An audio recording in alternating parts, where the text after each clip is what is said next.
The last thing we'll demonstrate in the Power BI service is how to create a Power BI app. We mentioned apps briefly when we introduced the Power BI service, but you probably don't know how they differ from shared workspaces. An app is like packaged content from a workspace. You can curate your best reports and dashboards from your workspace and publish them as an app so they reach a broader audience. This allows people elsewhere in your organization, people who aren't Power BI developers, to view and interact with your Power BI reports without being a contributing member of the workspace. A perfect example would be a company's executive leadership. Most executives don't have the time to build their own Power BI reports or collaborate with developers inside a workspace. And if they're not actively involved in building the reports, a workspace might be confusing to them because there may be finished reports that are mixed in with reports that are still in progress, or maybe are just prototypes you're working on.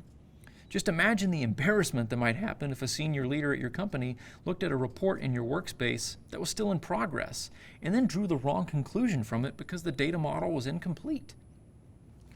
Apps allow you to say, these 3 reports and 2 dashboards from my workspace are ready for the executives to look at, and then publish just those reports and dashboards to a place in the Power BI service where the executives can download them automatically and start getting the answers they need from your hard work. In this video, we'll walk you through how to publish an app in Power BI. We're back inside the Power BI service, looking at the dashboards page of our shared workspace. Remember from earlier in this week's videos that when we use the Get Data feature to upload a PBIX file to our workspace, the Power BI service automatically creates a blank dashboard for us. In this case, it created a Global Economic Indicators.pbix dashboard, and we never did anything with it. We don't want to publish a blank dashboard in our app, so we have 2 options for getting rid of it. We could just delete it from the workspace by clicking the trash can icon under our dashboard actions. But suppose that we actually want to develop our dashboard sometime in the future, but just not right now. We can go to the right side of our list of dashboards, where we see these yellow toggle buttons under the heading Included in App. These toggle buttons allow us to specify which dashboards will be published from the workspace to our new app. We want to turn off the Global Economic Indicators dashboard because it's blank and we'll keep our awesome dashboard turned on. But notice how, if I try to switch off the personal finance report, Power BI gives us a warning message notifying us that one of our dashboards depends on this report.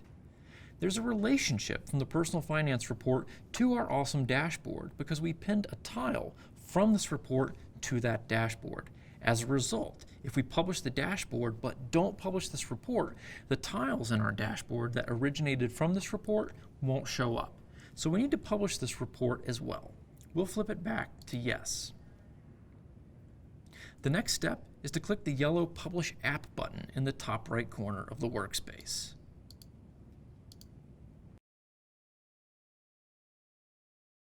This takes us to a new page where we can begin to set up our Power BI app.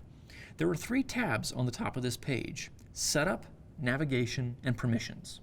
We start on the Setup tab, where we can give our Power BI app a name, a description, a link to a support site, upload a custom logo, and set a theme color.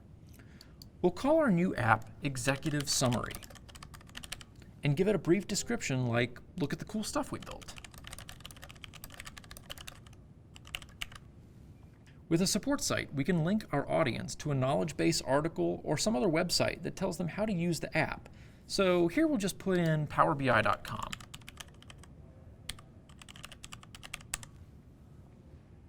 And finally, we can choose a custom theme color. I'll just pick a teal shade because I think it looks kind of nice. Next, we'll go to the Navigation tab, where we can configure how our audience will navigate inside the app. The gray box to the left of this page contains a list of all the dashboards and reports we're choosing to publish in the app, and we can use the settings in this box to change the order these items appear in by clicking on the arrow icons, or we can make them invisible if we want using the eyeball icon next to each one. If we click the New button at the top, we can add sections to our navigation that allow us to group different items together, or we can add links to external content. Let's add a new section, and we'll call it Other Stuff. Then, let's add a new link. We'll call it edX Course. and the link will be the URL for our course page here on edX.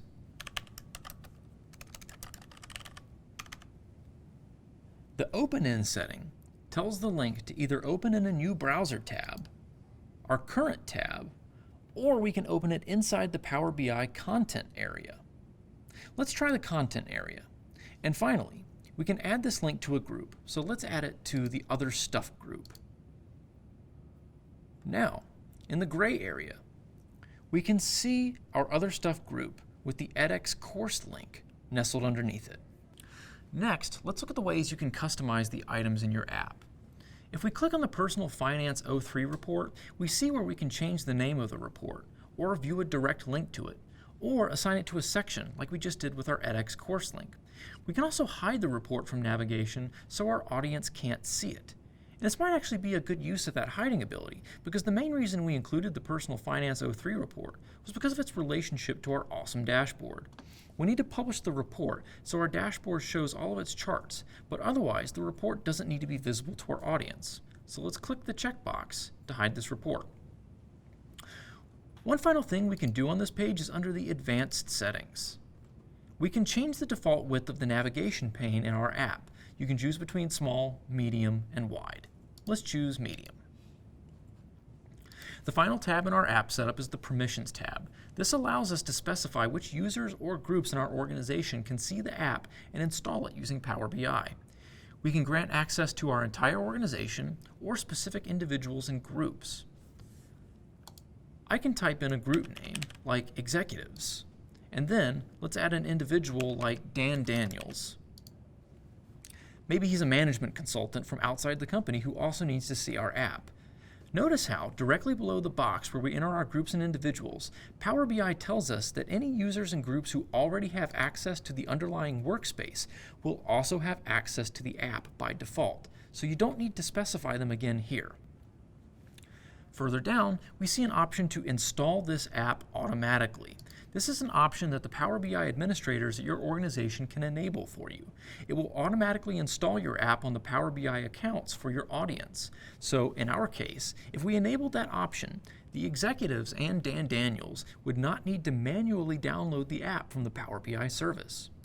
Once we're ready to publish, we just click the yellow Publish App button in the bottom right corner of our screen. Power BI will pop up a message telling us how long it will take to publish the app, depending on the size of our audience.